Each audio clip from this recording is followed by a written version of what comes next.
Hi friends, എല്ലാവരും cut off പ്ലസിന്റെ പുതിയ വീഡിയോയിലേക്ക് സ്വാഗതം. അപ്പൊ ഇന്നത്തെ വീഡിയോയിൽ നമ്മൾ സംസാരിക്കാൻ പോകുന്നത് മൗലിക അവകാശങ്ങളെ കുറിച്ചാണ്. അപ്പൊ ഇതിന്റെ മൗലിക അവകാശങ്ങളുടെ രണ്ടാമത്തെ പാർട്ടാണ്. ഈ പാർട്ടോട് കൂടി നമ്മൾ ഈ ടോപ്പിക് തീർക്കും.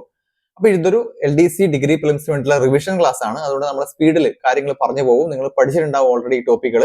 നല്ല റിവിഷൻ ടെക്നിക്കായിട്ട് ഇത് ഉപയോഗിക്കുക. അപ്പൊ ആദ്യത്തെ പാർട്ട് കാണാത്തവർക്ക് നമ്മുടെ ചാനലിൽ തന്നെ പ്ലേലിസ്റ്റ് നമ്മൾ ക്രിയേറ്റ് ചെയ്തിട്ടുണ്ട്. അവിടെ പോയിട്ട് ആ പ്ലേലിസ്റ്റ് നോക്കിയിട്ട് നിങ്ങൾ ഇതുവരെ പഠിച്ചു കഴിഞ്ഞാൽ എല്ലാം തന്നെ ഒന്ന് റിവൈസ് ചെയ്യുക, എല്ലാ വീഡിയോയും കാണുക. നമ്മളെല്ലാം ഇതുപോലെ റിവിഷൻ ചെയ്തതാണ്. അപ്പോൾ ഇന്നലെ നമ്മൾ പഠിച്ചത് മൗലിക അവകാശങ്ങളെ കുറിച്ചാണ്. അതിന്റെ ആദ്യത്തെ പാർട്ടാണ്. മൗലിക അവകാശങ്ങൾ 7 മൗലിക അവകാശങ്ങൾ നമുക്കുണ്ടെന്ന് പറഞ്ഞു. പിന്നെ അത് 6 ചുരുങ്ങിയതും 44 ഭേദഗതിയിലൂടെയാണ് ചുരുങ്ങിയതെന്നും 1978 നടന്നതെന്നും ആ സമയത്ത് ഇന്ത്യയുടെ പ്രസിഡന്റ് ആരായിരുന്നു തുടങ്ങിയ കാര്യങ്ങളൊക്കെ നമ്മൾ ഇന്നത്തെ വീഡിയോയിൽ പറഞ്ഞാണ്. അപ്പൊ ഇന്ന് അതിന്റെ ബാക്കിയാണ് നമ്മൾ പറയുന്നത്. ഇന്നലെ നമ്മൾ 14ാമത്തെ ഭേദഗതി മുതൽ 18ാമത്തെ ഭേദഗതി വരെ നമ്മൾ മീൻസ് ഒന്നല്ല നമ്മുടെ 12 മുതൽ 18 വരെ നമ്മൾ പറഞ്ഞു. അതായത് സമത്വത്തിനുള്ള അവകാശം 14 മുതൽ 18 വരെയാണ്. അപ്പോൾ അടുത്ത് നമ്മൾ പറയാൻ പോകുന്നത് സ്വാതന്ത്ര്യത്തിനുള്ള അവകാശത്തെ കുറിച്ചാണ്.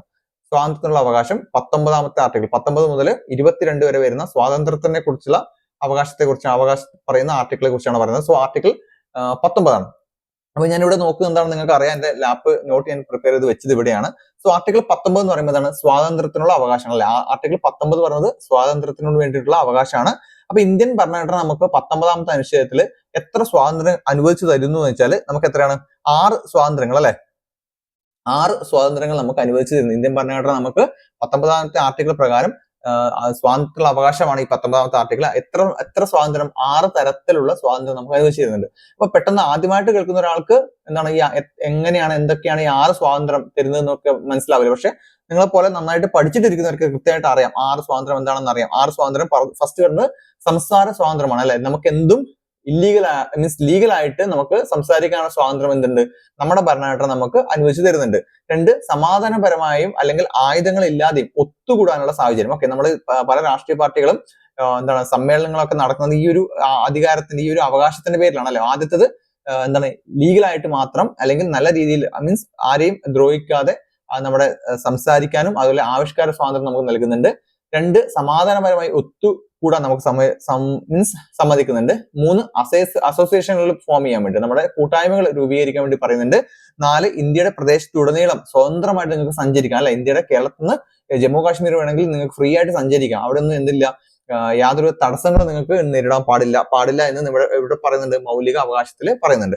അപ്പൊ അടുത്ത് പറയുന്നത് എന്താണ്? ഇന്ത്യയുടെ പ്രദേശത്ത് എവിടെയെങ്കിലും ഏതെങ്കിലും ഒരു ഭാഗത്ത് പോയി താമസിക്കാനുള്ള അവകാശം നിങ്ങൾക്ക് ഭരണഘടന നൽകുന്നുണ്ട് അല്ലെ? അടുത്ത് പറഞ്ഞത് ഏതെങ്കിലും നിങ്ങൾക്ക് ഇഷ്ടമുള്ള തൊഴിൽ നേടാനുള്ള അവകാശവും നിങ്ങൾക്ക് ഭരണഘടന നൽകും. അങ്ങനെ 6 പ്രധാനപ്പെട്ട സ്വാതന്ത്ര്യങ്ങൾ 19 ആർട്ടിക്കിൾ തന്നെ 19 A, B, C, D, E, F എന്ന് പറഞ്ഞിട്ട് 6 ആർട്ടിക്കിൾ നൽകുന്നുണ്ട്. ആദ്യത്തെ ഏതാണ് പറഞ്ഞത്? ആദ്യത്തെ A പറഞ്ഞ 19 A പറഞ്ഞതാണ് നമ്മുടെ ആവിഷ്കാര സ്വാതന്ത്ര്യമാണ്, അല്ലെങ്കിൽ സംസാര സ്വാതന്ത്ര്യം അല്ലെങ്കിൽ ആവിഷ്കാര സ്വാതന്ത്ര്യമാണ് 19 A എന്ന് പറയുന്നത്. 19 B എന്താണ്? 19 സമാധാനപരമായി ഒത്തുചേരാനുള്ള സമാധാനപരമായിട്ട് ഒത്തുചേരാനുള്ള അവകാശമാണ് 19 B എന്ന് പറയുന്നത്. 19 C എന്താണ്? നമ്മുടെ സമാധാനപരമായി ഒത്തുചേരുകയും പിന്നെ നമുക്ക് വേണ്ട എന്താണ്? അസോസിയേഷൻ രൂപീകരിക്കുക അല്ലെ? ഒത്തുചേർന്ന ശേഷം നമ്മൾ എന്താ വേണ്ടത്? അസോസിയേഷൻ രൂപീകരിക്കുക, കൂട്ടായ്മ രൂപീകരിക്കാനുള്ള സ്വാതന്ത്ര്യമാണ് 19 C വരുന്നത്. 19 D എന്താണ്? സഞ്ചാര സ്വാതന്ത്ര്യം. ഇന്ത്യയിൽ ഉടനീളം സഞ്ചരിക്കാനുള്ള സ്വാതന്ത്ര്യം നമുക്ക് നൽകുന്നുണ്ട്. ഈ എന്താണ്? ഇന്ത്യയിൽ എവിടെയെങ്കിലും ഏത് സംസ്ഥാനത്തും ഏത് സ്ഥലത്തും താമസിക്കാനുള്ള സ്വാതന്ത്ര്യം നൽകുന്നുണ്ട്. F എന്താണ്? നിങ്ങൾക്ക് ഇഷ്ടമുള്ള തൊഴിൽ ഇന്ത്യയിൽ നേടാനും അതുവഴി നിങ്ങളുടെ ഉപജീവനം കണ്ടെത്താനുള്ള സ്വാതന്ത്ര്യം ഇന്ത്യ നമ്മുടെ മൗലിക അവകാശങ്ങൾ നൽകുന്നുണ്ട്. അതാണ് 19ാമത്തെ ആർട്ടിക്കിൾ. 19ാമത്തെ ആർട്ടിക്കിൾ വളരെ ഇമ്പോർട്ടന്റ് ആണ്. ഇതിൽ തന്നെ 19 A, B അപ്പൊ അല്ലെങ്കിൽ താഴെ തന്നിരിക്കുന്നതിൽ സഞ്ചാര സ്വാതന്ത്ര്യം അനുവദിക്കുന്ന ഇതാണ് ഇന്ത്യയിലെ പ്രദേശത്തുടനീളം സഞ്ചരിക്കാൻ വേണ്ടി നിങ്ങൾക്ക് അനുവദിക്കുന്ന ആർട്ടിക്കിളിലെ അനുച്ഛേദത്തിലെ ഭാഗം ഏതെന്ന് വെച്ചാൽ 19 A, 19 B, 19 D, C. അപ്പൊ ആ ഓർഡറിൽ തന്നെ പഠിക്കുക. A, B, C, D, E, F എന്നുള്ള ഓർഡറിൽ തന്നെ പഠിക്കുക. ഓക്കെ, അപ്പൊ അതാണ് 19ാമത്തെ മൗലികാവകാശം വരുന്നത്. അപ്പൊ 19 മുതൽ 22 വരെ സ്വാതന്ത്ര്യത്തിന് വേണ്ടിയുള്ള അവകാശമാണ്. 14 മുതൽ 18 വരെ എന്താണ്? സമത്വത്തിന് വേണ്ടിയുള്ള അവകാശമാണ്. 19 മുതൽ 22 വരെ സ്വാതന്ത്ര്യത്തിന് വേണ്ടിയുള്ള അവകാശമാണ്. സോ ആർട്ടിക്കിൾ 20 എന്ന് പറയുമ്പോൾ എന്താണ്? ആർട്ടിക്കിൾ 20 കുറ്റകൃത്യങ്ങൾക്കുള്ള ശിക്ഷയുമായി ബന്ധപ്പെട്ട് പൗരന്മാരുടെ സംരക്ഷണം കൈകാര്യം ചെയ്യുന്ന ആർട്ടിക്കിളാണ് ഇത്. ആർട്ടിക്കിൾ 20 എന്ന് പറയുന്നത്. ഇതാണ് ആർട്ടിക്കിൾ 20 പറയുന്നത്. ആർട്ടിക്കിൾ 20 നമുക്ക് 3 ആയിട്ട് സ്പ്ലിറ്റ് ചെയ്യാൻ പറ്റും. മീൻസ് 3 ആയിട്ടല്ല, ആർട്ടിക്കിൾ 20-1, 20-2, 20-3 അങ്ങനെ 3 പഠിക്കാൻ പറ്റും. അപ്പൊ 20-1 പറയുന്നത് എന്താണ്? 20-1 പറയുന്നത്? 20-1 പറയുന്നത് നിങ്ങൾക്ക് 2010 ഇപ്പൊ ഏതെങ്കിലും ഒരു ആക്ട് ഇപ്പൊ നിങ്ങൾ ആരെങ്കിലും ഒരാൾ ഒരു കുറ്റകൃത്യം ചെയ്യുന്നുണ്ട്. ഇപ്പൊ 2010 അയാൾ എന്ത് ചെയ്യുന്നു, ഒരു കുറ്റകൃത്യം ചെയ്യുന്നു. 2010 അയാൾ കുറ്റകൃത്യം ചെയ്ത് അയാൾ ശിക്ഷിച്ചു. അയാളെ 2012 ആകുമ്പോഴേക്കും ശിക്ഷിച്ചു. പക്ഷേ 2014 ആകുമ്പോഴേക്ക് ആ കുറ്റകൃത്യത്തിന് അന്നുണ്ടായ നിയമം ആയിരുന്നില്ല പിന്നീട് ഉണ്ടായത്. ഇപ്പൊ 2015 ആകുമ്പോഴേക്കും അന്നുണ്ടായി, മീൻസ് 2010 ഇയാൾ കുറ്റകൃത്യം ചെയ്യുന്നത്, ഇയാളെ ശിക്ഷിക്കുന്നത് 2012 പക്ഷെ 2015 ആകുമ്പോഴേക്കും എന്താണ് ആ അന്ന് ചെയ്ത മീൻസ് അല്ലെങ്കിൽ ആ ഒരു ജനറൽ വിഭാഗത്തിൽ വരുന്ന കുറ്റകൃത്യത്തിനുള്ള ശിക്ഷ വർദ്ധിപ്പിക്കുന്നുണ്ട്. പക്ഷെ എന്നാ പിന്നെ നിങ്ങൾ വിചാരിക്കുക എന്താണ്, എന്താ അന്ന് ഇയാൾക്ക് 2 കൊല്ലം മാത്രമേ തടവുള്ളൂ, ഇപ്പൊ 5 കൊല്ലം ഉയർത്തിയിട്ടുണ്ട്. അപ്പൊ ഇയാൾക്ക് പണ്ട് ചെയ്ത കുറ്റത്തിന് ഇപ്പൊ ആ ശിക്ഷ കൊടുക്കാൻ പറ്റുമോ? അത് അനുവദിക്കുന്ന ആർട്ടിക്കിൾ അല്ല ഇത് 21. അപ്പൊ അങ്ങനെ ചെയ്യാൻ പാടില്ല എന്ന് പറഞ്ഞ ആർട്ടിക്കിളാണ് 20-1. 20-1 എന്താണ് പറയുന്നത്? ഇപ്പൊ 20 എന്ന് പറയുന്നത് 20ാമത്തെ ആർട്ടിക്കിൾ പറയുന്നത് നമ്മുടെ ആർട്ടിക്കിൾ 20 കുറ്റങ്ങൾക്ക് ശിക്ഷയുമായി ബന്ധപ്പെട്ട ആർട്ടിക്കിളാണ് ആർട്ടിക്കിൾ 20 എന്ന് പറയുന്നത്. പക്ഷെ 20-1 എന്താണ്? 20-1 എന്താണെന്ന് വെച്ച് കഴിഞ്ഞാൽ മുന്നത്തെ നിയമപ്രകാരം നിങ്ങൾക്ക് നിങ്ങളെ ശിക്ഷിക്കാൻ, മീൻസ് ഇനി പിന്നീട് വരുന്ന നിയമപ്രകാരം നിങ്ങൾക്ക് ശിക്ഷിക്കാൻ പാടില്ല, അല്ലെങ്കിൽ ജനങ്ങളെ ശിക്ഷിക്കാൻ പാടില്ല എന്ന് പറയുന്ന ആക്ട് ആണ് ഇത് പറയുന്നത് 20-1 എന്ന് പറയുന്നത്. ഓക്കെ, പിന്നീട് വരുന്ന അവർ 2010 ചെയ്ത ഒരു കുറ്റകൃത്യമാണെങ്കിൽ ആ സമയത്ത് നിലനിൽക്കുന്ന നിയമ നടപടികളായിട്ട് മുന്നോട്ട് പോകുക. അല്ലാതെ 2010 ചെയ്ത് 12 ശിക്ഷിച്ചു, പിന്നെ 15 ആ ഒരു ശിക്ഷയ്ക്ക് മാറ്റം വരുന്നുണ്ടെങ്കിൽ അത്തരത്തിലുള്ള കുറ്റകൃത്യങ്ങൾക്ക് ശിക്ഷ വർദ്ധിപ്പിക്കുകയോ അങ്ങനെ ചെയ്തിട്ടുണ്ടെങ്കിൽ അന്ന് ആ സമയത്ത് 2010 ചെയ്ത കുറ്റവുമായി ബന്ധപ്പെട്ട് ഇയാൾക്ക് വീണ്ടും ശിക്ഷ കൊടുക്കാം എന്നുള്ള ആ ഒരു സംഭവം പാടില്ല എന്ന് പറയുന്നതാണ് ആർട്ടിക്കിൾ 20-1 എന്ന് പറയുന്നത്. ഇനി ആർട്ടിക്കിൾ 20-2 എന്താണ്? 20-2 എന്താണ്? ഒരേ കുറ്റത്തിന് ഒരു വ്യക്തിയെ ഒന്നിലധികം തവണ ശിക്ഷിക്കാൻ പാടില്ല. അപ്പൊ ചില കേസുകളിലൊക്കെ നിങ്ങൾ ഗൂഗിളിലൊക്കെ തപ്പി നോക്കിയാൽ കാണുന്നുണ്ട്, ഒരു സമയത്ത് എന്താണ് ഒരേ സമയത്ത് തന്നെ ഒരാളെ വീണ്ടും ശിക്ഷിക്കാൻ പാടില്ല. അതായത് ഒരു സമയത്ത് നിങ്ങൾ 6 മാസത്തേക്ക് പുള്ളിയെ ശിക്ഷിച്ചു കഴിഞ്ഞു. അപ്പൊ പിന്നെയാണ് മനസ്സിലാവുന്നത് അദ്ദേഹം അത് മാത്രമല്ല അതിനോടനുബന്ധിച്ചുള്ള വേറൊരു വലിയ ഒരു ക്രൈമും കൂടി ചെയ്തിട്ടുണ്ട് എന്നെങ്കിൽ നിങ്ങൾക്ക് എന്ത് ചെയ്യാം, വീണ്ടും ആ കുറ്റകൃത്യം ചെയ്ത ആളെ വീണ്ടും ശിക്ഷിക്കാൻ പാടില്ല എന്നാണ് പറയുന്നത്. ഒരു കുറ്റത്തിന് ഒരു ശിക്ഷ മാത്രം. ഇപ്പൊ ഏതൊരു കഥ നമ്മൾ കേട്ടിട്ടുണ്ട്, ഇപ്പോഴാണ് ഓർമ്മ, ഏതൊരു കഥ കേട്ടിട്ടുണ്ട്, എന്താണ് ആദ്യത്തെ തവണ അദ്ദേഹത്തെ തൂക്കിലേറ്റാൻ ശ്രമിക്കുന്നുണ്ട്. അപ്പൊ തൂക്കിലേറ്റാൻ ശ്രമിച്ചിട്ട് അദ്ദേഹം എന്തില്ല, മരിക്കുന്നില്ല. ഓക്കെ, ആദ്യത്തെ തവണ ഈ ഒരു കഥ ശരിയാണോ എല്ലാം കേട്ടിട്ടുണ്ട്. അതായത് ആദ്യത്തെ തവണ ഒരു കുറ്റവാളിയെ തൂക്കുകാരന് വിധിക്കുന്നു. അപ്പൊ ആദ്യ ശ്രമത്തിൽ എന്ത് ചെയ്യുന്നില്ല, അദ്ദേഹം മരിക്കുന്നില്ല. അപ്പൊ അദ്ദേഹം മരിക്കുന്നില്ല. അപ്പൊ വീണ്ടും എന്ത് ചെയ്യുന്നു, കോടതിയിലേക്ക് പോകുമ്പോൾ ഓൾറെഡി അയാളെ ശിക്ഷിച്ചു കഴിഞ്ഞു, അല്ലെ? അയാൾ മരിച്ചിട്ടില്ല, പക്ഷെ എന്താണ് ശിക്ഷിച്ചു കഴിഞ്ഞു. പിന്നീടാണ് കോടതികളിൽ മരണം വരെ തൂക്കിലേറ്റുക എന്നൊരു വാക്ക് ആഡ് ചെയ്തെന്ന് പറഞ്ഞു കേട്ടിട്ടുണ്ട്. മരണം വരെ തൂക്കിലേറ്റുക. കാരണം എങ്കിൽ അങ്ങനെ ഒരു വിധി ന്യായം അങ്ങനെ പറഞ്ഞിട്ടുണ്ടെങ്കിൽ പിന്നെ അങ്ങനെ ആദ്യത്തെ ശ്രമത്തിൽ പരാജയപ്പെട്ടെങ്കിൽ വീണ്ടും അയാളെ തൂക്കാനുള്ളത്. പക്ഷെ ഇത് എന്താ പറയുക, ആദ്യത്തെ തവണ തൂക്കി അദ്ദേഹം മരണപ്പെട്ടിട്ടില്ല. അദ്ദേഹത്തിന് നമ്മൾ ഈ മമ്മൂട്ടിയുടെ സിനിമയിലൊക്കെ കാണുന്നില്ല, അത്തരത്തിലുള്ളൊരു രക്ഷപ്പെടൽ നടത്തിയാൽ പിന്നീട് അദ്ദേഹത്തിന് ആ കുറ്റത്തിന് എന്ത് ചെയ്യാൻ പാടില്ല, ശിക്ഷിക്കാൻ പാടില്ല എന്ന് പറഞ്ഞതാണ് ആർട്ടിക്കിൾ 20-2 എന്ന് പറയുന്നത്. ഇപ്പൊ 20-1 നമ്മൾ പറഞ്ഞു, 20-2 പറഞ്ഞു. എന്താണ് ആർട്ടിക്കിൾ 23 എന്ന് പറയുന്നത്? 20-3 എന്ന് വെച്ചാൽ നമ്മൾ ഇത്ര ഡീറ്റെയിൽഡ് ആയിട്ട് പോകണം എന്ന് ചോദിച്ചാൽ ഡീറ്റെയിൽഡ് ആയിട്ട് പോകണം. താഴെ തന്നിരിക്കുന്നവയിൽ എന്താണ് 20-3 പറയുന്നത് നോ സെൽഫ് ഇൻക്രിമിനേഷൻ എന്ന് പറയുന്നത്. അപ്പൊ നിങ്ങൾ ഒരു കുറ്റം ചെയ്തു, അപ്പൊ നിങ്ങളോട് തന്നെ ചോദിക്കണം, നിങ്ങൾ ചെയ്ത കുറ്റത്തിന്റെ തെളിവ് തരൂ. ഇത് നിങ്ങളോട് എന്ത് ചെയ്യാൻ പാടില്ല, ചോദിക്കാൻ പാടില്ല എന്ന് പറഞ്ഞ ആർട്ടിക്കിളാണിത്, ആർട്ടിക്കിൾ 23. ഓക്കെ, നിങ്ങളൊരു കുറ്റം ചെയ്ത് കഴിഞ്ഞാൽ നിങ്ങളോട് തന്നെ എന്ത് ചെയ്യാൻ പാടില്ല, അതിന്റെ തെളിവ് നിങ്ങളോട് തന്നെ ചോദിക്കാൻ പാടില്ല എന്ന് പറഞ്ഞാണ് ആർട്ടിക്കിളാണ് ആർട്ടിക്കിൾ 23. സോ 20ന്റെ ആർട്ടിക്കിൾ കുറ്റവും ശിക്ഷയും ഒക്കെ ആയിട്ട് ബന്ധപ്പെടുന്ന ആർട്ടിക്കിളാണ് 20-3. 20 എന്ന് പറയുന്നത്. 21 എന്ന് പറഞ്ഞ് നമ്മൾ പറഞ്ഞു ഏതൊരു സമയത്ത് കുറ്റം ചെയ്ത ആ സമയത്ത് നിലനിൽക്കുന്ന ശിക്ഷയും കുറ്റവുമായിട്ടുള്ള നിയമ നടപടികളായിട്ട് മുന്നോട്ട് പോകണം. പിന്നീട് വരുന്ന വർഷങ്ങളിൽ ആ ഒരു കുറ്റത്തിന് ശിക്ഷ വർദ്ധിപ്പിക്കുകയോ ചെയ്തിരുന്നാൽ ആ സമയത്ത് വീണ്ടും ഈ കുറ്റവാളിയെ ശിക്ഷിക്കാൻ പാടില്ല എന്ന് പറയുന്നതാണ് ആർട്ടിക്കിൾ 20-1. 20-2 എന്താണ് പറയുന്നത്? ഒരു കേസിന് ഒരു തവണ മാത്രമേ ശിക്ഷിക്കാൻ പാടുള്ളൂ എന്ന് പറയുന്നതാണ് ആർട്ടിക്കിൾ 20-2. ആർട്ടിക്കിൾ 20-3 പറയുന്നത് എന്താണ്? നിങ്ങളോട് തന്നെ, ഒരു കുറ്റം ചെയ്ത കുറ്റവാളിയോട് തന്നെ എന്താണ് തെളിവുകൾ ഹാജരാക്കാൻ പറയരുത് എന്ന് പറയുന്ന ആർട്ടിക്കിളാണ് ആർട്ടിക്കിൾ 20-3 എന്ന് പറയുന്നത്. ഓക്കെ, അതാണ് പറയുന്ന 3 ആർട്ടിക്കിൾ. ഇനി ആർട്ടിക്കിൾ 21 നമ്മുടെ ഭരണഘടനയിൽ ഒരു അടിയന്തരാവസ്ഥ, ഒരു എമർജൻസി പ്രഖ്യാപിച്ചാൽ കൂടി ഒരിക്കലും പിൻവലിക്കുക അല്ലെങ്കിൽ നിന്ന് പോകാത്ത അല്ലെങ്കിൽ എന്താണ് ബാധിക്കാത്ത ആർട്ടിക്കിളാണ് ഇത് 20-ഉം ആർട്ടിക്കിൾ 21-ഉം, അല്ലെ? ആർട്ടിക്കിൾ 20-21 ഒരിക്കലും എന്ത് ചെയ്യുക, ഭരണഘടന മീൻസ് എമർജൻസി ആണെങ്കിൽ കൂടി, അതായത് അടിയന്തരാവസ്ഥ ആണെങ്കിൽ കൂടി എന്ത് ചെയ്യാൻ പറ്റില്ല, ഈ 2 ആർട്ടിക്കിൾ നമുക്ക് ആർക്കും എന്ത് ചെയ്യാൻ പറ്റില്ല, കൺട്രോൾ ചെയ്യാൻ പറ്റില്ല. ബാക്കി 19 ഒക്കെ ഓട്ടോമാറ്റിക്കലി കൺട്രോൾ ആവും. 19 ഒക്കെ എന്താണ് നമ്മുടെ മിലിറ്ററി റൂൾ വന്ന് ഓട്ടോമാറ്റിക്കലി കൺട്രോൾ ആവും. ഈ നമ്മുടെ നമ്മൾ പഠിക്കാൻ പോകുന്നുണ്ട് 32, 33 ഒക്കെ 33, 34 ഒക്കെ ആർട്ടിക്കിൾ എന്ന് വെച്ചാൽ നമ്മുടെ 33 എന്താണ്, ഏതെങ്കിലും ഒരു സംസ്ഥാനം 34 ഏതെങ്കിലും ഒരു സ്ഥലത്ത് ഒരു മിലിറ്ററി റൂൾ ഉണ്ടെങ്കിൽ ഇത് പറഞ്ഞ ആർട്ടിക്കിൾ 19 ഒക്കെ ഓട്ടോമാറ്റിക് ക്യാൻസൽ ആവും എന്ന് പറഞ്ഞാണ് ആർട്ടിക്കിൾ 34 ഒക്കെ വരുന്നത്. ഏതെങ്കിലും സ്ഥലത്ത് മിലിറ്ററി റൂൾ ആണെങ്കിൽ ഓട്ടോമാറ്റിക്കലി അവിടുത്തെ സഞ്ചാര സ്വാതന്ത്ര്യം ഒക്കെ നമ്മൾ റെസ്ട്രിക്ട് ചെയ്യപ്പെടും. പക്ഷെ ആർട്ടിക്കിൾ 20-21 എന്ത് ചെയ്യാൻ പറ്റില്ല, എമർജൻസി ഉള്ള സമയത്താണെങ്കിൽ കൂടി, അടിയന്തരാവസ്ഥ സമയത്താണെങ്കിൽ കൂടി എന്ത് ചെയ്യാൻ പറ്റില്ല, അത് നമുക്ക് ആർക്കും റെസ്ട്രിക്ട് ചെയ്യാൻ പറ്റില്ല എന്ന് പറയുന്നതാണ് ആർട്ടിക്കിൾ 20ഉം 21. സോ 21 എന്താണ്? ജീവന്റെയും വ്യക്തി സ്വാതന്ത്ര്യത്തിന്റെയും സംരക്ഷണം നൽകുന്ന ആർട്ടിക്കിളാണ് ആർട്ടിക്കിൾ 21. വളരെ ഇമ്പോർട്ടന്റ് ആണ് ഇക്കാലത്ത്. ജീവന്റെയും വ്യക്തി സ്വാതന്ത്ര്യത്തിന്റെയും സംരക്ഷണം നൽകുന്ന ആർട്ടിക്കിളാണ് ആർട്ടിക്കിൾ 21. നിയമം അനുശാസിക്കുന്ന നടപടിക്രമങ്ങൾക്കനുസൃതമല്ലാതെ ഒരു വ്യക്തിയുടെയോ ജീവിതമോ വ്യക്തി സ്വാതന്ത്ര്യമോ ഹനിക്കാൻ പാടില്ല, നഷ്ടപ്പെടുത്താൻ പാടില്ല എന്നാണ് ഈ ആർട്ടിക്കിൾ പറയുന്നത്. ഓക്കെ, ആർട്ടിക്കിൾ 21 ഉറപ്പു നൽകുന്ന അവകാശം പൗരന്മാർക്കും പൗരന്മാർ അല്ലാത്തവർക്കും, അതായത് സ്വദേശിയർക്കും വിദേശിയർക്കും എന്താണ് ആർട്ടിക്കിൾ 21 ഉണ്ട്. ആർട്ടിക്കിൾ 21 ആർക്കൊക്കെ അനുഭവിക്കാം? സ്വദേശികൾക്കും അനുഭവിക്കാം, അതുപോലെ തന്നെ വിദേശികൾക്കും അനുഭവിക്കാം. ഓക്കെ, ആർട്ടിക്കിൾ 21 സ്വദേശികൾക്കും അനുഭവിക്കാം, അതുപോലെ തന്നെ വിദേശികൾക്കും അനുഭവിക്കാം. ചില ആർട്ടിക്കിൾ എന്താണ് സ്വദേശികൾക്ക് മാത്രമേ ഉള്ളൂ, ചിലത് രണ്ടുപേർക്കുണ്ട്. പക്ഷേ ഈ ആർട്ടിക്കിൾ 21 രണ്ടുപേർക്കും ഉള്ളതാണ്. ഓക്കെ, ആർട്ടിക്കിൾ 21 രണ്ട് അവകാശങ്ങൾ നൽകുന്നുണ്ട്. ഒന്ന് ജീവിക്കാനുള്ള അവകാശം, മറ്റൊന്ന് വ്യക്തി സ്വാതന്ത്ര്യത്തിനുള്ള അവകാശം. ആർട്ടിക്കിൾ 21 നൽകുന്ന അവകാശങ്ങൾ ഏതൊക്കെയാണ്? ഒന്ന് ജീവിക്കാനുള്ള അവകാശം, രണ്ട് വ്യക്തി സ്വാതന്ത്ര്യത്തിനുള്ള അവകാശം. ഓക്കെ, അപ്പോൾ ഈ അവകാശത്തെയാണ് മൗലിക അവകാശങ്ങളുടെ ഹൃദയം എന്ന് സുപ്രീം കോടതി വിശേഷിച്ചു. ഓക്കെ, ഇന്ത്യയുടെ സുപ്രീം കോടതി ഈ അവകാശങ്ങളെ, ഈ 21ാമത്തെ ആർട്ടിക്കിളിനെ വിശേഷിപ്പിച്ചത് എന്താണ്? മൗലിക അവകാശങ്ങളുടെ ഹൃദയം എന്നാണ് വിശേഷിപ്പിച്ചത്. ഓക്കെ, അപ്പൊ മുൻവിധികളുടെ മീൻസ് ഒരുപാട് നമുക്ക് അവകാശങ്ങളുണ്ട്. അപ്പൊ എന്താണ് ഈ വ്യക്തി സ്വാതന്ത്ര്യം അല്ലെങ്കിൽ എന്താണ് ഒരു അവകാശങ്ങളുടെ ലിസ്റ്റ് തന്നെ സുപ്രീം കോടതി അടുത്തിടെ തയ്യാറാക്കിയിട്ടുണ്ട്. ഓക്കെ, സുപ്രീം കോടതി ഈ അവകാശം എന്തൊക്കെയാണ് നമ്മുടെ വ്യക്തി സ്വാതന്ത്ര്യമുള്ള അവകാശം എന്നൊക്കെ പറയുമ്പോൾ, ഒന്ന് സ്വകാര്യതയ്ക്കുള്ള അവകാശം ഇതിൽ പെടുന്നതാണ്. ഓക്കെ, 21 ആർട്ടിക്കിൾ 21 പെടുന്നതാണ് ഇത്, സ്വകാര്യതയ്ക്കുള്ള അവകാശം. 2 വിദേശത്ത് പോകാനുള്ള അവകാശം. 3 പാർപ്പിടത്തിനുള്ള അവകാശം. 4 ഏകാന്ത തടവിനെതിരെയുള്ള അവകാശം. 5 സാമൂഹ്യ നീതിക്കും സാമ്പത്തിക ശാക്തീകരണത്തിനുള്ള അവകാശം. 6 കൈവീലിങ്ങിനെതിരെയുള്ള അവകാശം. പിന്നെ 7 ഡോക്ടർമാരുടെ സഹായം. പിന്നെ അടുത്തത് പരസ്യമായി തൂക്കിലെത്തിനെതിരെയുള്ള അവകാശം. അടുത്ത സാംസ്കാരിക പൈതൃക സംരക്ഷണം. അങ്ങനെ ഒരുപാട് അവകാശങ്ങൾ പറഞ്ഞിട്ട് ഇത്ര ഡീറ്റെയിൽഡ് ആയിട്ട് നിങ്ങൾ പോകേണ്ട ആവശ്യമില്ല. പക്ഷെ ഇതൊക്കെ ഉണ്ട്, ഇത്രയും അവകാശങ്ങൾ നിങ്ങൾക്ക് ഉണ്ട് എന്ന് ഒരു അവബോധം സൃഷ്ടിക്കാൻ വേണ്ടി ഞാൻ പറഞ്ഞതാണ്. ഒരുപാട് ഉണ്ട്. ഞാനത് PDF നോട്ട്സ് നമ്മുടെ ടെലിഗ്രാം ചാനൽ ഞാൻ പോസ്റ്റ് ചെയ്യാം. ആ സമയത്ത് നിങ്ങളൊന്ന് വായിച്ചു നോക്കിയാൽ മതി. ഓക്കെ, അപ്പൊ ആർട്ടിക്കിൾ 21 നമ്മൾ പറഞ്ഞു നമ്മുടെ ജീവനും വ്യക്തി സ്വാതന്ത്ര്യത്തിനുള്ള അവകാശമാണ് ഇത് ആർട്ടിക്കിൾ 21 വരുന്നത്. ആർട്ടിക്കിൾ 21 എന്താണ് നമ്മുടെ ഏറ്റവും പ്രശ്നമായിട്ടുള്ള ഒരു ആർട്ടിക്കിൾ 21 പറയുമ്പോൾ തന്നെ കൂടെ പറയേണ്ട ആർട്ടിക്കിളാണ് ആർട്ടിക്കിൾ 21A എന്ന് പറയുന്നത്. എന്താണ് ആർട്ടിക്കിൾ 21A പറയുന്നത്? അത് 6 വയസ്സ് മുതൽ 14 വയസ്സ് വരെയുള്ള കുട്ടികൾക്ക് സൗജന്യമായിട്ടുള്ള വിദ്യാഭ്യാസം രാഷ്ട്രം ഉറപ്പുവരുത്തണം എന്ന് പറയുന്ന ആർട്ടിക്കിളാണ് ഇത് ആർട്ടിക്കിൾ 21A എന്ന് പറയുന്നത്. ആർട്ടിക്കിൾ 21A എന്താണ്? 6 വയസ്സിനും 14 വയസ്സിനും ഇടയിലുള്ള കുട്ടികൾക്കുള്ള വിദ്യാഭ്യാസം സുരക്ഷിതമായി മീൻസ് സൗജന്യമായിട്ട് നമ്മുടെ രാഷ്ട്രം നൽകണം എന്ന് പറയുന്ന ആർട്ടിക്കിളാണ് ആർട്ടിക്കിൾ 21.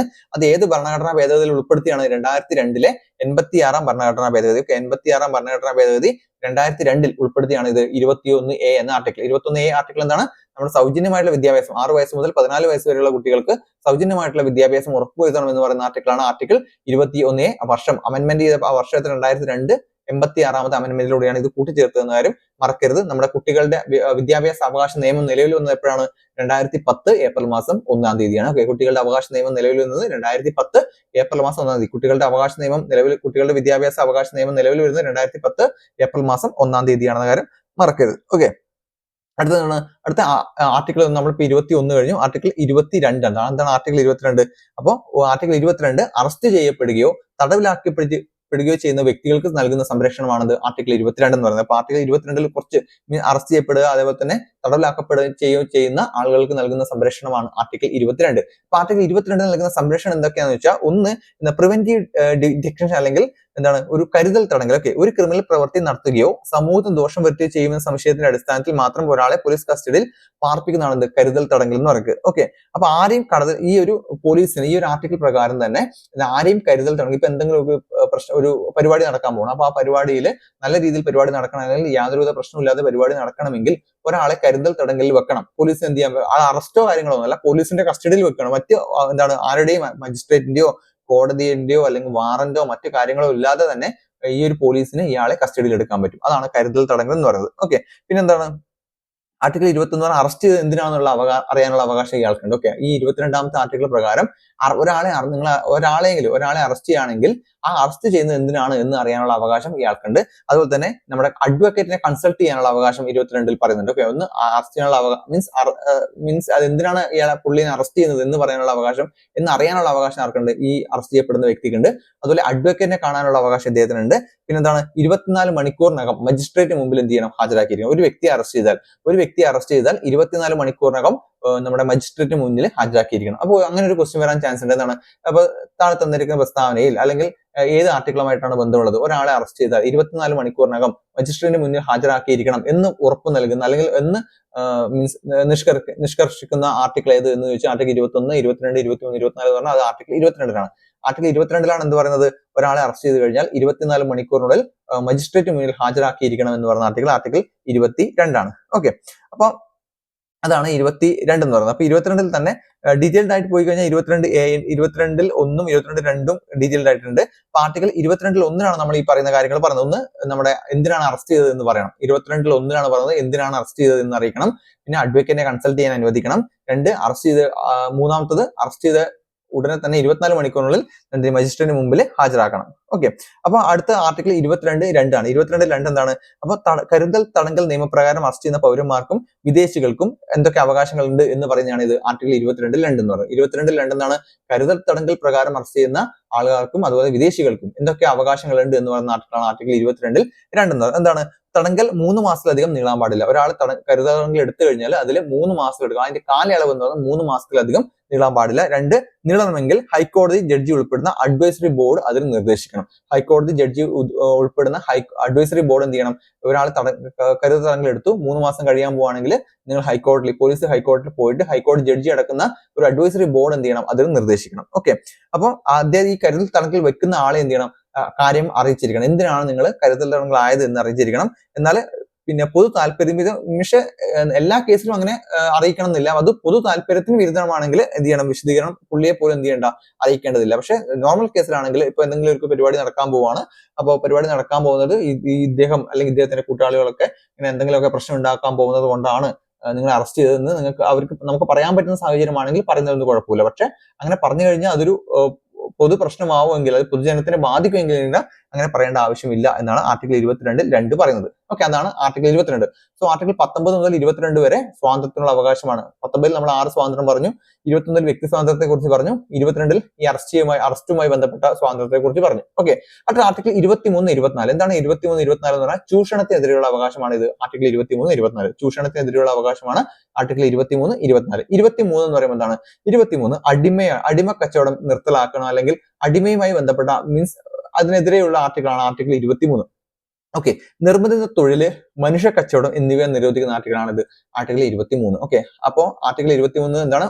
നിർബന്ധിത തൊഴിൽ അല്ലെങ്കിൽ അടിമ കച്ചവടം, നിർബന്ധിത തൊഴിൽ അല്ലെങ്കിൽ അടിമ കച്ചവടം എന്നിവ നിരോധിക്കുന്ന ആർട്ടിക്കിളാണ് ആർട്ടിക്കിൾ 23 എന്ന് പറയുന്നത്. ഓക്കെ, അപ്പൊ 1976 ബോണ്ടഡ് ലേബർ സിസ്റ്റം. അപ്പൊ ഇപ്പോഴും നമ്മുടെ കൂട്ടത്തിൽ തന്നെ പലർക്കും അറിയില്ല. നിങ്ങളെ എന്താണ് ഇപ്പൊ പല കമ്പനീസ് കയറുമ്പോൾ നിങ്ങൾ 3 വർഷത്തേക്ക് അതായത് 2 വർഷത്തേക്ക് അല്ലെങ്കിൽ 4 വർഷത്തേക്ക് ബോണ്ട് വെക്കണം. അപ്പൊ അത് പേടിച്ചുകൊണ്ട് നമ്മൾ ആൾക്കാർ ചിലപ്പോ എന്താണ് അല്ലെങ്കിൽ ഇത്ര പൈസ തിരിച്ചടക്കണം എന്നൊക്കെ പറയാറുണ്ട്. അപ്പൊ അത് പേടിച്ചുകൊണ്ട് നമ്മൾ ആൾക്കാർ പലരും അത്ര പൈസ അടക്കാറുണ്ട്. പക്ഷെ നിങ്ങൾ മനസ്സിലാക്കേണ്ട ഒരു കാര്യം, 1976 ബോണ്ടഡ് ലേബർ സിസ്റ്റം ആക്ട് പ്രകാരം അത്തരത്തിലുള്ള ഒരു ബോണ്ട് വെക്കാനുള്ള അവകാശം ആർക്കില്ല?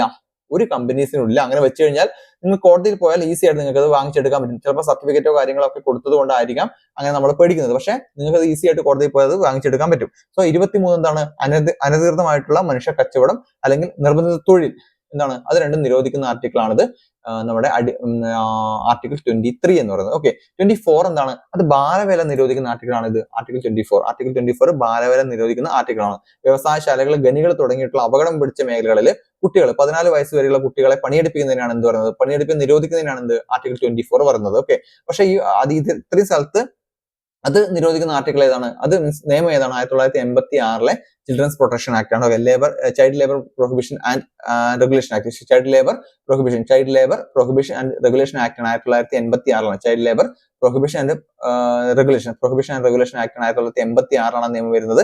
മറ്റേ ബോണ്ടഡ് സിസ്റ്റം ആക്ട് വരുന്നത് 1976. ചൈൽഡ് പ്രൊട്ടക്ഷൻ ആക്ട് വരുന്നത് 1986. അത് ആർട്ടിക്കിൾ 24. ആർട്ടിക്കിൾ 24. ഓക്കെ, അടിമ കച്ചവടം. അപ്പൊ അടിമ എന്ന് എഴുതുമ്പോൾ 3 അക്ഷരമല്ലേ? അടിമ, അതാണ് 23. ആർട്ടിക്കിൾ 23 ഞാൻ ഓർത്തു വെക്കുന്നത് അങ്ങനെയാണ്. ബാലവേല എന്ന് എഴുതുമ്പോൾ 4 അക്ഷരമുണ്ട്. ബാലവേല എന്ന് എഴുതുമ്പോൾ 4 അക്ഷരം, അത് 24. ഓക്കെ, അടിമ 23, ബാലവേല 24. ആർട്ടിക്കിൾ 23, 24. ഓക്കെ, അടുത്തത് മതസ്വാതന്ത്ര്യത്തിനുള്ള അവകാശമാണ്. ആർട്ടിക്കിൾ 25 മുതൽ 28 വരെ. ആർട്ടിക്കിൾ 25 മുതൽ 28 മതസ്വാതന്ത്ര്യത്തിനുള്ള അവകാശമാണ്. അപ്പൊ 25 എന്താണ്? സ്വന്തമായി ഏത് മതത്തിൽ വിശ്വസിക്കാനും ഏത് മതം പ്രചരിപ്പിക്കാനുള്ള അവകാശമാണ് ഇത് ആർട്ടിക്കിൾ 25 നൽകുന്നത്. സ്വതന്ത്രമായിട്ട് ഏത് മതം പ്രചരിപ്പിക്കാനും ഏത് മതത്തിൽ വിശ്വസിക്കാനുമുള്ള അവകാശമാണ് ആർട്ടിക്കിൾ 25 നൽകുന്നത്. സ്വതന്ത്രമായിട്ട് ഏത് മതം പ്രചരിപ്പിക്കാനും വിശ്വസിക്കാനും ആ മതത്തിൽ വിശ്വസിക്കാനുള്ള അവകാശമാണ് ആർട്ടിക്കിൾ 25 നൽകുന്നത്. എന്താണ് 26? അപ്പോൾ മതപരമായ കാര്യങ്ങൾ കൈകാര്യം ചെയ്യാനുള്ള സ്വാതന്ത്ര്യം, അതുപോലെ മതകാരുണ്യ അല്ലെങ്കിൽ ജീവകാരുണ്യ സ്ഥാപനങ്ങൾ, ഈ മതത്തിന് തന്നെ മതത്തിന്റെ പേരിലുള്ള ആൾക്കാർക്ക് ജീവകാരുണ്യ സ്ഥാപനങ്ങൾ തുടങ്ങാനുള്ള അനുമതിയാണത് ആർട്ടിക്കിൾ 26. അപ്പൊ ആർട്ടിക്കിൾ 25 അതാണ് നിങ്ങൾക്ക് ഇഷ്ടപ്പെടുന്ന മതത്തിൽ പ്രവർത്തിക്കാനോ വിശ്വസിക്കാനുള്ള സ്വാതന്ത്ര്യമാണ് ആർട്ടിക്കിൾ 25. 26 എന്താണ് ഈ മതത്തിന്റെ പേരിൽ ജീവകാരുണ്യ സ്ഥാപനങ്ങൾ ആരംഭിക്കാനുള്ള അവകാശമാണത് 26 എന്ന് പറയുന്നത്. എന്താണ് 27? അപ്പൊ എന്തെങ്കിലുമൊക്കെ ഈ മതത്തിന്റെ പേരിൽ നിങ്ങൾ എന്തെങ്കിലുമൊക്കെ നികുതികൾ കൊടുക്കണം എന്ന് വെച്ച് നിങ്ങളെ ആരെങ്കിലും നിർബന്ധിക്കരുത് എന്ന് പറഞ്ഞ ആർട്ടിക്കിളാണ് ആർട്ടിക്കിൾ 27. നിങ്ങളൊരു മതത്തിൽ വിശ്വസിച്ചു, ആ മതത്തിൽ വിശ്വസിക്കുമ്പോൾ ഇപ്പൊ ഏതെങ്കിലും ഇപ്പൊ ഹിന്ദുവിന്റെ പേരിലോ ഹിന്ദു ടാക്സ് എന്നോ മുസ്ലിം ടാക്സ് എന്നോ അല്ലെങ്കിൽ ക്രിസ്ത്യൻ ടാക്സ് എന്നോ പറഞ്ഞിട്ട് എന്തെങ്കിലുമൊക്കെ പേരിൽ നികുതികൾ അങ്ങനെ കൊടുക്കരുത് എന്ന് പറഞ്ഞ ആർട്ടിക്കിളാണ് ഇത് ആർട്ടിക്കിൾ 27 എന്ന് പറയുന്നത്. ഓക്കെ, അതാണ് ആർട്ടിക്കിൾ 27. ഇതാണ് ആർട്ടിക്കിൾ 28. ചില വിദ്യാഭ്യാസ സ്ഥാപനങ്ങൾ മതപരമായുള്ള പ്രബോധനത്തിലോ മതപരമായ ആരാധനയിലോ എന്താണ് മീൻസ് ഇപ്പൊ ഏതെങ്കിലും ഒരു വിദ്യാഭ്യാസ സ്ഥാപനങ്ങളായി ഇപ്പൊ ഗവൺമെന്റ് ഓൺ കസ്റ്റഡിയിലുള്ള അല്ലെങ്കിൽ ഗവൺമെന്റിന്റെ ഇതിലുള്ള വിദ്യാഭ്യാസ സ്ഥാപനങ്ങളിൽ ഏതെങ്കിലും ഒരു പ്രത്യേക വിഭാഗം ഒരു മതത്തിന്റെ ഇത് പ്രദർശിപ്പിക്കുന്നതിനോ അല്ലെങ്കിൽ പ്രാർത്ഥിക്കുന്നതിനോ അല്ലെങ്കിൽ അങ്ങനെ ഉണ്ടെങ്കിൽ തന്നെ ഇനിയല്ല ഏതെങ്കിലും ഒരു മതവിഭാഗം നടത്തുന്ന സ്കൂളാണെങ്കിൽ കൂടി അവിടെ അത്തരം ഒരു ഇത് നടക്കുമ്പോൾ ഏതെങ്കിലും ഒരു പ്രാർത്ഥനയൊക്കെ നടക്കുമ്പോൾ ഇപ്പൊ ക്രിസ്ത്യൻ സ്കൂളുകളിലേക്ക് അവരുമായി ബന്ധപ്പെടുന്ന ആ ഒരു ഡിവോഷണൽ ആയിട്ടുള്ള സോങ്സോ അല്ലെങ്കിൽ പ്രാർത്ഥനയോ ഒക്കെ ഉണ്ടാകുന്ന സമയത്ത് അതിൽ പങ്കെടുക്കണം എന്ന് എല്ലാവരും നിർബന്ധിക്കാൻ അവകാശമില്ല. അതിൽ പങ്കെടുക്കുന്നില്ല എന്ന് ഒരു കുട്ടി വിചാരിച്ചു കഴിഞ്ഞാൽ അതിനുള്ള സ്വാതന്ത്ര്യം ആ കുട്ടി കൊടുക്കുന്ന ആർട്ടിക്കിളാണ് ആർട്ടിക്കിൾ 28. ഓക്കെ, 25 എന്താണ് നമ്മൾ പറഞ്ഞത്? എന്താണ് 25 നമ്മുടെ സ്വാതന്ത്ര്യമാണ്, നമ്മുടെ മതത്തിൽ വിശ്വസിക്കാനുള്ള സ്വാതന്ത്ര്യമാണ്.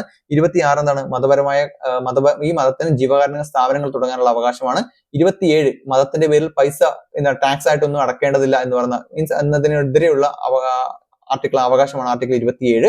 28 എന്താണ് ചില വിദ്യാഭ്യാസ സ്ഥാപനങ്ങളിൽ ഒരു മതത്തിന്റെ ആയിട്ടുള്ള പ്രാർത്ഥനകളോ മറ്റോ നടക്കുമ്പോൾ അവരുടെ മതപരമായ സ്ഥാപനങ്ങളിൽ മതപരമായ ജീവകാരുണ്യ സ്ഥാപനങ്ങളല്ല മതപരമായിട്ടുള്ള സ്കൂളുകൾ തുടങ്ങിയ എഡ്യൂക്കേഷൻ ഇൻസ്റ്റിറ്റ്യൂഷനുകളിൽ എന്തെങ്കിലും മതത്തിന്റെ ഒരു കാര്യങ്ങൾ അല്ലെങ്കിൽ പ്രാർത്ഥനകളൊക്കെ നടക്കുമ്പോൾ എന്താണ് കുട്ടികൾ അതിൽ പങ്കെടുക്കണം നിർബന്ധിക്കരുത് എന്ന് പറയുന്ന ആർട്ടിക്കിളാണ് ആർട്ടിക്കിൾ 28 എന്ന് പറയുന്നത്. ഓക്കെ, അപ്പൊ 28 നമ്മൾ പറഞ്ഞു. ഇനി 29, 30 ആണ് പഠിക്കേണ്ടത്. 29, 30 എന്ന് പറഞ്ഞാൽ ചില വിദ്യാഭ്യാസ സ്ഥാപനങ്ങൾ മീൻസ് 29, 30 എന്താണ് സാംസ്കാരികവും അതുപോലെ വിദ്യാഭ്യാസപരമായ അവകാശങ്ങളാണിത് ആർട്ടിക്കിൾ 29, 30. ആർട്ടിക്കിൾ 29, 30 സാംസ്കാരികപരവും വിദ്യാഭ്യാസപരമായ അവകാശങ്ങളാണ് ഇത്.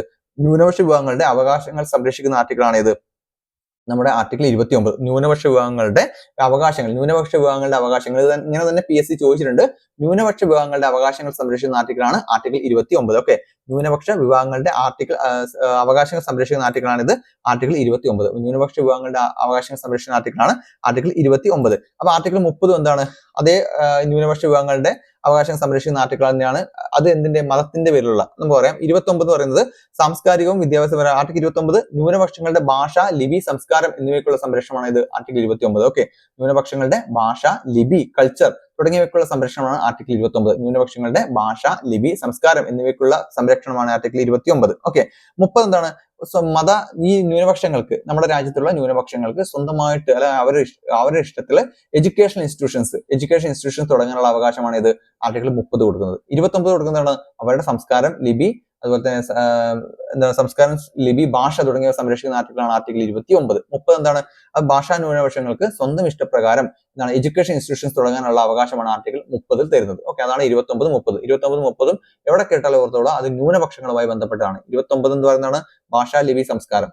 30 എന്താണ് അവർക്ക് സ്വന്തമായിട്ട് എഡ്യൂക്കേഷൻ ഇൻസ്റ്റിറ്റ്യൂഷൻസ് തുടങ്ങാനുള്ള അവകാശമാണ് ഇത് ആർട്ടിക്കിൾ 30 എന്ന് പറയുന്നത്. ഓക്കെ, ഇനി അടുത്ത പ്രധാനപ്പെട്ട ആർട്ടിക്കിളാണ് ഇത് 32. എന്താണ് 32 എന്ന് പറഞ്ഞാൽ നമ്മൾ പറഞ്ഞു മൗലികാവകാശങ്ങൾ എന്താണ് നമുക്ക് കോടതിയിൽ പോയിട്ട് ചോദ്യം ചെയ്യാൻ പറ്റും. നിങ്ങളുടെ മൗലികാവകാശങ്ങൾ ആരെങ്കിലും ഒക്കെ ഹനിക്കുന്നു എന്ന് നിങ്ങൾക്ക് തോന്നിക്കഴിഞ്ഞാൽ നിങ്ങൾക്ക് കോടതിയിൽ പോയിട്ട് ചോദ്യം ചെയ്യാൻ പറ്റും. അപ്പൊ കോടതിക്ക് ഒരു പവർ വേണം ഇത് ചെയ്യാനുള്ള അല്ലെങ്കിൽ ഇതിൽ ഇടപെടാനുള്ള ഒരു പവർ വേണം. അപ്പൊ ആ പവർ കൊടുക്കുന്ന ആർട്ടിക്കിളാണ് സുപ്രീം കോടതിക്ക് മൗലികാവകാശങ്ങളിൽ ഇടപെടാനുള്ള പവർ കൊടുക്കുന്ന ആർട്ടിക്കിളാണ് ഇത്. ഭരണഘടനാപരമായിട്ടുള്ള അവകാശമാണ് ഇത്. നമ്മുടെ ഭരണഘടനാപരമായിട്ട് പരിഹാരം കാണാനുള്ള അവകാശമാണ് ഇത് ആർട്ടിക്കിൾ 32 പറയുന്നത്. Okay, article 32. അപ്പൊ അതേ ആർട്ടിക്കിൾ മീൻസ് അതേ അവകാശം ആർക്കും ഉണ്ട്, ഹൈക്കോടതിനുണ്ട്. അതേതാണ് ആർട്ടിക്കിൾ? അത് ആർട്ടിക്കിൾ 226 ആണ്. ഓക്കെ, 32 എന്താണ് സുപ്രീം കോടതിക്ക് ഭരണഘടനാപരമായിട്ടുള്ള അവകാശം നൽകുന്ന ആർട്ടിക്കിളാണ് 32. 226 എന്താണ് ഹൈക്കോടതിയിൽ. അപ്പൊ ഹൈക്കോടതി എങ്ങനെയാണ് ഇത്തരത്തിലുള്ള അവകാശങ്ങൾ സംരക്ഷിക്കുക എന്ന് ചോദിച്ചാൽ ഹൈക്കോടതി റിട്ടുകൾ സമർപ്പിക്കും. അപ്പൊ നമ്മൾ അടുത്ത ക്ലാസ് റിട്ടുകൾ പഠിക്കും. അപ്പൊ എന്താണ് റിട്ടുകൾ? ഇപ്പൊ എന്തെങ്കിലുമൊക്കെ കാര്യം തെറ്റായിട്ട് നടക്കുന്നു എന്ന് പറഞ്ഞാൽ കോടതിയുടെ അന്ത്യശാസനം പോലെ വരുന്ന സംഭവമാണ് റിട്ടുകൾ എന്ന് പറയുന്നത്. അപ്പൊ റിട്ടുകൾ കോടതി പ്രഖ്യാപിക്കുന്നതോടുകൂടി അതൊരു അൾട്ടിമേറ്റ് ആയിട്ടുള്ള അല്ലെങ്കിൽ സഡൻ ആയിട്ടുള്ള ആക്ഷൻസ് അതിൽ എടുക്കേണ്ടി വരും. അപ്പോൾ 5 ടൈപ്പ് റിട്ടുകൾ ഉണ്ട് നമുക്കറിയാം. ഹേബിയസ് കോർപ്പസ്, മാൻഡമസ്, സെസ്യൂഷറി എന്നൊക്കെ പറഞ്ഞ 5 ടൈപ്പിലുള്ള റിട്ടുകളുണ്ട്. നമ്മൾ അടുത്ത ക്ലാസ് പഠിക്കും. അപ്പൊ ഈ ക്ലാസ് നമുക്ക് അറിയാം ആർട്ടിക്കിൾ 32 സുപ്രീം കോടതിക്ക് ഭരണഘടനാപരമായിട്ടുള്ള അവകാശം കണ്ടെത്താൻ മീൻസ് നടപ്പാക്കാനുള്ള അവകാശം കൊടുക്കുന്ന ആർട്ടിക്കിൾ 32. ആർട്ടിക്കിൾ 226 അതേ അവകാശം ആർക്ക് കൊടുക്കുന്നു? ഹൈക്കോടതിന് കൊടുക്കുന്നു എന്ന കാര്യം മറക്കരുത്. ഓക്കെ, അപ്പൊ 5 റിട്ടുകൾ നമ്മൾ ഡീറ്റെയിൽഡ് ആയിട്ട് അടുത്ത ക്ലാസ്സിൽ പഠിക്കും. ആർട്ടിക്കിൾ 32 അതാണ്. ഇനി ആർട്ടിക്കിൾ 33 എന്താണ്? നമുക്കറിയാം, നമ്മുടെ സൈനികര്, പോലീസുകാര് അല്ലെങ്കിൽ അർദ്ധ സൈനിക വിഭാഗത്തിലുള്ള ആൾക്കാർ, അവർക്കൊക്കെ എന്താണ് ഈ ഭരണഘടനാപരമായിട്ടുള്ള മൗലിക അവകാശങ്ങളുണ്ടോ? തീർച്ചയായിട്ടും അവർക്ക് എന്തുണ്ട്? മൗലിക അവകാശങ്ങളുണ്ട്. പക്ഷെ നിങ്ങൾ അല്ലെങ്കിൽ നമ്മൾ പൊതുജനങ്ങള്, സാധാരണ ജനങ്ങൾ അനുഭവിക്കുന്ന പോലുള്ള എല്ലാ തരത്തിലുള്ള മൗലിക അവകാശങ്ങൾ ആർക്കില്ല എന്ന് പറയുന്നതാണ് ഇത് 33 എന്ന് പറയുന്നത്. ആർക്കില്ല? ഈ പോലീസുകാർക്കോ അല്ലെങ്കിൽ നമ്മുടെ പട്ടാളക്കാർക്കോ ഒന്നുമില്ല. കാരണം ഇപ്പൊ അവർ പറയാണ്, അവരെ തരത്തിലുള്ള ആൾക്കാരൊക്കെ ജോലി ചെയ്യുന്നത് യൂണിഫോം ഇല്ലാതെയാണ്. ഐ മീൻ സെൻട്രൽ ഗവൺമെന്റിലുള്ള മറ്റ് സർവീസ് ജോലി ചെയ്യുന്നവര് യൂണിഫോം ഇല്ലാതെയാണ്, ഇവർക്ക് മാത്രമേ യൂണിഫോം ഉള്ളൂ എന്ന് പറഞ്ഞു കഴിഞ്ഞാൽ അപ്പൊ അത് മറ്റവരുടെ പോലെ തന്നെ അവകാശം നമുക്കും വേണം എന്ന് പറഞ്ഞാൽ നടക്കുവോ? ഇല്ല. അതുകൊണ്ട് തന്നെ ഇത്തരത്തിലുള്ളവർക്ക് അവരുടെ മൗലിക അവകാശങ്ങൾ എന്താണ് റെസ്ട്രിക്ട് ചെയ്യപ്പെടും എന്ന് പറയുന്ന ആർട്ടിക്കിളാണിത്, ആർട്ടിക്കിൾ 33 എന്ന് പറയുന്നത്. ഓക്കെ, ആർട്ടിക്കിൾ 33 എന്താണ്? പോലീസുകാർക്ക്, പട്ടാളക്കാർക്ക് തുടങ്ങിയ ആൾക്കാർക്ക് അവരുടെ മൗലികാവകാശങ്ങൾ റെസ്ട്രിക്ഷൻസ് ഉണ്ടായിരിക്കും എന്ന് പറയുന്ന ആർട്ടിക്കിളാണ് ആർട്ടിക്കിൾ 33. ഇനി 34 ഞാൻ പറഞ്ഞു എന്താണ്? സൈനിക നിയമം നടപ്പിലാക്കുമ്പോൾ, അത് ഞാൻ പറഞ്ഞ സൈനിക ഭരണം വരുമ്പോൾ, നമ്മുടെ ഇവിടെ ഒന്നും അത് ആലോചിക്കേണ്ട അധികം ആലോചന ഉണ്ടാവില്ല. പക്ഷെ നോർത്ത് ഈസ്റ്റ് സ്റ്റേറ്റ്സിലൊക്കെ പലപ്പോഴും സൈനിക ഭരണം വരാറുണ്ട്. അപ്പൊ സൈനിക നിയമം വരുമ്പോൾ നമ്മുടെ മൗലിക അവകാശങ്ങൾ റെസ്ട്രിക്ട് ചെയ്യപ്പെടും എന്ന് പറയുന്ന ആർട്ടിക്കിളാണ് ആർട്ടിക്കിൾ 34. എന്താണ് ആർട്ടിക്കിൾ 34? സൈനിക നിയമം വരുമ്പോൾ എന്താണ് മൗലിക അവകാശങ്ങൾ റെസ്ട്രിക്ട് ചെയ്യപ്പെടും എന്ന് പറയുന്ന ആർട്ടിക്കിളാണ് ആർട്ടിക്കിൾ 34. 33 എന്താണ്? പോലീസുകാർക്ക്, പട്ടാളക്കാർക്ക് തുടങ്ങിയവർക്ക് എന്താണ് ഈ ഒരു അവരുടെ മൗലികാവകാശങ്ങൾ റെസ്ട്രിക്ട് ചെയ്യപ്പെടും എന്ന് പറയുന്ന ആർട്ടിക്കിളാണ് ആർട്ടിക്കിൾ 34 എന്ന് പറയുന്നത്. 33 എന്ന് പറയുന്നത് 33 അല്ലെ. 34 എന്താണ് പറയുന്നത്? സൈനിക നിയമം വരുമ്പോൾ, സൈനിക ഭരണം വരുമ്പോൾ അവരുടെ എന്താണ് അവിടുത്തെ പൊതുജനങ്ങളുടെ മൗലികാവകാശങ്ങൾ റെസ്ട്രിക്ട് ചെയ്യപ്പെടും എന്ന് പറയുന്നതാണ് 34. ഓക്കെ, എന്താണ് 35?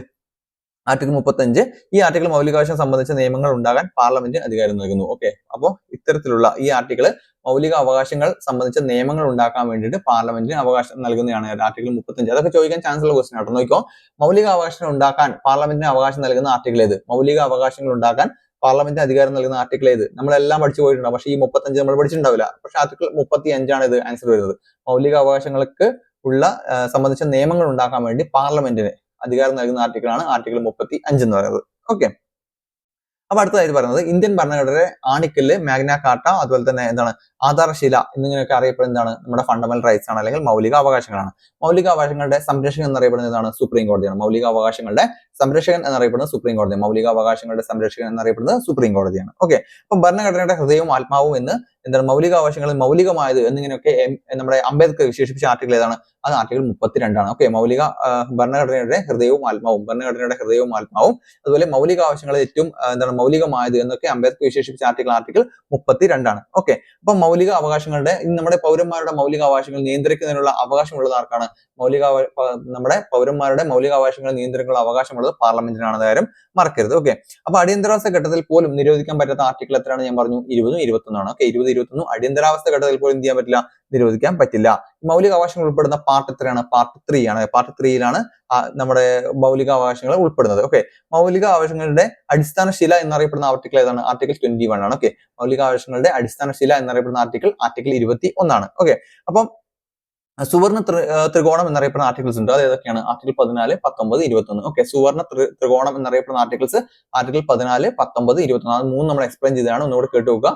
അപ്പൊ സുവർണ ത്രികോണം എന്നറിയപ്പെടുന്ന ആർട്ടിക്കിൾ 14, 19, 21. Okay, article 14, 19, 21. ഓക്കെ, അപ്പൊ മൗലിക അവകാശങ്ങൾ പുറപ്പെടുവിക്കാൻ സുപ്രീം കോടതി എന്താണ് ഹൈക്കോടതി എന്താണ് പുറപ്പെടുവിക്കുന്നത്? സുപ്രീം കോടതി എന്തില്ല റിട്ട് പുറപ്പെടുവിക്കാറ് ഇല്ല. ഓക്കെ, റിട്ട് അവകാശമുള്ളത് നമ്മുടെ ഹൈക്കോടതിയാണ്. അപ്പോൾ മൗലികാവകാശങ്ങൾ നടപ്പാക്കാൻ വേണ്ടി ഹൈക്കോടതികൾ പുറപ്പെടുവിക്കുന്ന എന്താണ് പുറപ്പെടുവിക്കുന്നത് ചോദിച്ചാൽ എന്താണ്? അത് റിട്ട് ആണ്. ഓക്കെ, അപ്പൊ മൗലിക അവകാശങ്ങൾ സംരക്ഷിക്കാൻ വേണ്ടി കോടതികൾ പുറപ്പെടുവിക്കുന്ന എന്താണ്? അത് റിട്ട് ആണ്. അപ്പൊ ഇത്രയും കാര്യങ്ങളാണ് എന്ത് പറയുന്നത് മൗലിക അവകാശങ്ങൾ പറയുന്നത്. ഇത്രയും സ്പീഡിൽ മൗലിക അവകാശങ്ങൾ ഇനി പറയാൻ പറ്റില്ല.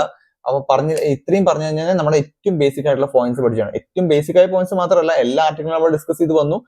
എല്ലാ ആർട്ടിക്കിളും നിങ്ങൾ മനസ്സിലായിട്ടുണ്ടെന്ന് വിചാരിക്കുന്നു. ഇത് റിവിഷൻ ക്ലാസ് ആയതുകൊണ്ട് നമ്മൾ ഇത്ര സ്പീഡ് പോകുന്നത്. സാധാരണ ക്ലാസ് ആണെങ്കിൽ പതുക്കെ ഓരോ ആർട്ടിക്കിളും എടുത്ത് ഡിഫൈൻ ചെയ്ത് നല്ല രീതിയിൽ ക്ലാസ് എടുക്കാൻ സമയം ഉണ്ടാവും. പക്ഷെ ഇതൊരു റിവിഷൻ ക്ലാസ് ആണ്. ഞാൻ പറഞ്ഞല്ലോ, ഇതൊരു റിവിഷൻ ക്ലാസ് ആണ്. അതുകൊണ്ട് മാത്രമാണ് നമ്മൾ ഇത്ര സ്പീഡ് പോയത്. കുറച്ച് സ്പീഡ് കൂടിയിട്ടുണ്ടെങ്കിൽ നിങ്ങൾ എന്ത് ചെയ്യുക? നിങ്ങളുടെ സെറ്റിംഗ്സിൽ പോയിട്ട് പ്ലേ ബാക്ക് സ്പീഡ് കുറച്ചാൽ മതി. ഓൾറെഡി എന്റെ സംസാരം കുറച്ച് സ്പീഡാണ്. അപ്പൊ പ്ലേ ബാക്ക് സ്പീഡിൽ കുറച്ച് സ്പീഡ് കുറച്ച് കഴിഞ്ഞാൽ നിങ്ങൾക്ക് അത് വേണമെങ്കിൽ അങ്ങനെ ചെയ്യാം. അല്ലെങ്കിൽ റിവിഷൻ ക്ലാസ് പോലെ കുറച്ച് സ്പീഡ് അങ്ങ് കേട്ടോ. ഓൾറെഡി നിങ്ങൾ പഠിച്ച കാര്യങ്ങളൊക്കെ തന്നെയാണ്. നിങ്ങളിപ്പം എന്താണ് പഠിക്കാൻ ഇരിക്കുമ്പോഴൊന്നും ആയിരിക്കില്ല ഇത് ചിലപ്പോൾ കേൾക്കാൻ പോകുന്നത്. യാത്ര ചെയ്യുമ്പോഴോ അല്ലെങ്കിൽ എന്താണ് ജോലി ചെയ്യുമ്പോഴൊക്കെ ആയിരിക്കും കേൾക്കാൻ പോകുന്നത്. എന്തായാലും ചില ആൾക്കാർ ഇനിയും ഇത് എന്റെ വോയിസ് വരെ മീൻസ് എന്റെ ആ പറയുന്ന ടോൺ വരെ 2x കേൾക്കുന്ന ആൾക്കാരുണ്ട്. പിന്നെ എന്ത് തിരിയുന്നു മനസ്സിലാകുന്നില്ല. എന്തായാലും നോക്കട്ടെ. അപ്പൊ എന്തായാലും മൗലിക അവകാശങ്ങൾ നമ്മൾ കംപ്ലീറ്റ് ചെയ്തിട്ടുണ്ട്. നാളെ നമ്മൾ റിട്ടുകൾ എടുക്കാമെന്ന് വിചാരിക്കുന്നു. അതുപോലെ തന്നെ മറ്റ് ക്ലാസ്സുകൾ, ഇംഗ്ലീഷിന്റെ ഒക്കെ ക്ലാസ്സുകൾ, വൊക്കാബുലറി ക്ലാസ്സുകളൊക്കെ നമ്മൾ അപ്ലോഡ് ചെയ്തിട്ടുണ്ട്. നിങ്ങൾ ആ റിവിഷൻ പ്ലേലിസ്റ്റിൽ ഒന്ന് പോയി നോക്കുക. പിന്നെ നമ്മൾ ടെലഗ്രാം ചാനൽ മീൻസ് ജോയിൻ ചെയ്യുക. ടെലഗ്രാം ചാനൽ തന്നെ ഞാൻ അന്നേരം അപ്ഡേറ്റ്സ് കൊടുക്കാറുണ്ട്. അതുപോലെ തന്നെ ക്വസ്റ്റ്യൻസ് ഒക്കെ ഇടാറുണ്ട്. അപ്പം എന്തായാലും പെട്ടെന്ന് തന്നെ LDC എക്സാം വരാൻ പോലെ, ഏകദേശം ജൂലൈ 26 എക്സാം വന്നതിന് ശേഷം പെട്ടെന്ന് തന്നെ മറ്റ് ജില്ലകളും വരുന്നുണ്ടല്ലോ, ആ ഒരു ഓഗസ്റ്റ് മാസത്തോടെ വരുന്നുണ്ടല്ലോ. അപ്പൊ സമയം തീരെ കുറവാണ്. പഠിപ്പിക്കാനുള്ള നാളെ ജൂൺ തുടങ്ങുകയാണ്. അപ്പൊ ജൂൺ, ജൂലൈ, ഓഗസ്റ്റ് 3 മാസം മാത്രമാണ് ഇനി ബാക്കിയുള്ളത്. പീക്ക് ടൈമാണ്. ഈ സമയത്ത് പഠിക്കുന്ന ഒരാൾ LDC നല്ല രീതിയിൽ റാങ്ക് അടിക്കുന്നതിൽ ഒരു സംശയം നിങ്ങൾക്ക് വേണ്ട. അപ്പൊ എന്തായാലും നല്ല രീതിയിൽ വളരെ മുന്നോട്ട് പോകട്ടെ. എല്ലാവർക്കും പെട്ടെന്ന് തന്നെ ജോലി കിട്ടട്ടെ. ചാനൽ സബ്സ്ക്രൈബ് ചെയ്യുക. അപ്പോൾ എല്ലാവർക്കും താങ്ക് യു.